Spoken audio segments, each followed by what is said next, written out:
Simba na Yanga ni daraja la kufikia mafanikio kwa wachezaji wa Afrika kwa sasa. Miaka miwili nyuma, Pape Osman Sako anaitwa kwa mara ya kwanza kwenye kikosi cha wakubwa timu ya taifa ya Senegali. Ilikuwa kama ndoto na kumfanya awe mchezaji pekee ambaye anacheza ligi za ndani Afrika. Baada ya hapo, historia mpya kwenye maisha yake ya soka ikaandikwa.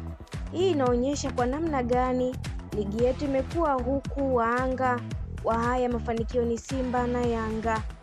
Leo stori kubwa imehamia kwa Pacome Zouzoua, na yeye anafanikiwa kuitwa kwenye kikosi cha Cote d'Ivoire ikiwa ni mchezaji pekee anayecheza ligi za ndani Afrika.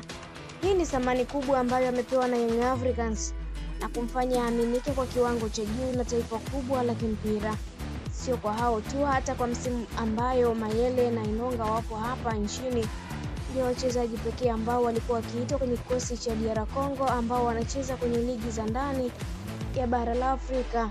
Simba na Yanga ni zaidi ya klabu.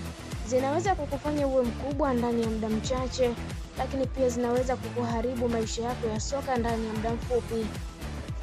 Na hii ni Neli TV. Asante kwa kuendelea kutufuatilia. Pia usisahau kulike, kushare, kucomment pamoja na kusubscribe channel yetu ili uendelee kufurahia taarifa zetu mbalimbali za kimichezo kutoka ndani na nje ya mipaka ya Tanzania.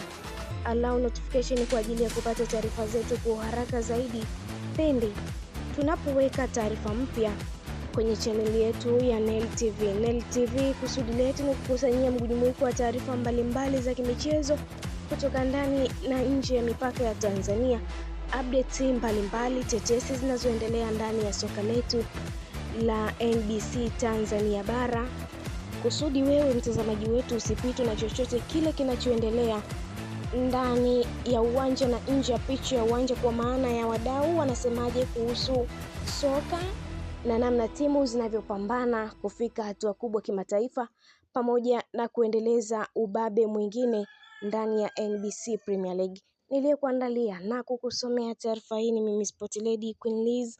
Hadi wakati mwingine, uwe na wakati mwema. Muhimu ni kusubscribe. Kwaheri.